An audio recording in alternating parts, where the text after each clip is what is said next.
Hi guys, I'm Kaylee, and today I'm going to tell you a little bit about my story.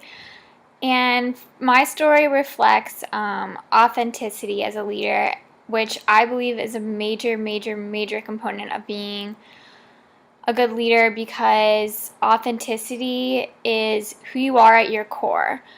And in the Discovering Your Authentic Leadership article that Tony had posted on Sakai, the authors discuss about how the journey to authentic leadership begins with understanding the story of your life and where you came from and where you're going. I can specifically point to one event in my life that really challenged me to self-analyze myself, self-assess, and really challenge the authenticity in my life within myself as a leader, and really helped me learn what leadership was. So I was never the best athlete in high school. I wasn't the superstar outside hitter on my volleyball team, but I was the player who was always pushing myself harder than anyone else, and I was only 5'3". I couldn't control how short I was, but I could control how fast I was, so I was determined to be the fastest player on the team. I played back row as a defensive specialist, and for those of you who know volleyball, I was the libero. And volleyball is a lot like football, in that in football, a lot of times the offensive players, the quarterback, receive most of the attention. They're the superstars. Whereas the defensive players, the ones that are picking up the balls off the floor, they don't receive as much attention as the outside hitters who are slamming the ball to the ground and scoring points, and the crowd goes wild every time they step out on the court. And my best friend was an outside hitter and one of the best players on the team, and it caused me to be jealous and kind of hold resentment towards her. It put a huge wall between our friendship and really inhibited me from growing as a teammate, as a leader, and even as a player.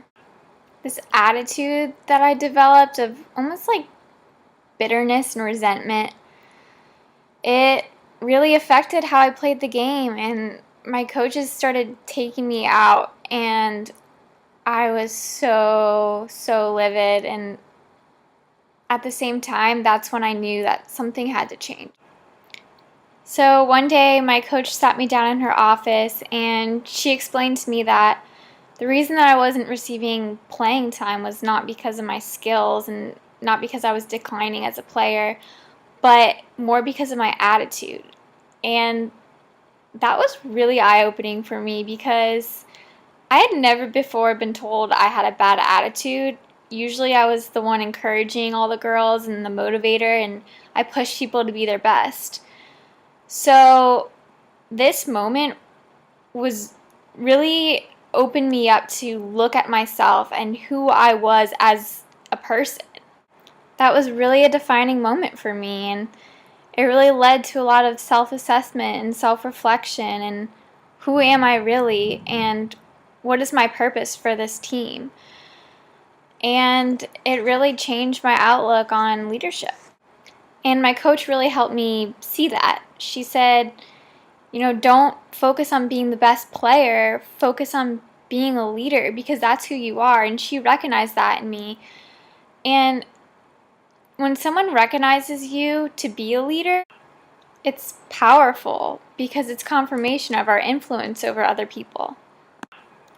She also told me how the absence of my leadership on the team was affecting the team and the team's overall success.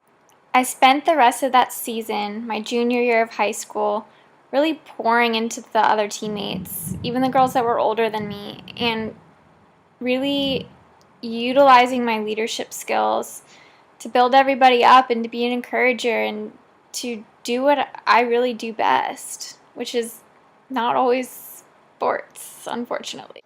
So then at the end of the year, we always have our annual athletic awards ceremony, and the most coveted award is the Lady of Valor award, and I knew I wasn't going to get that award.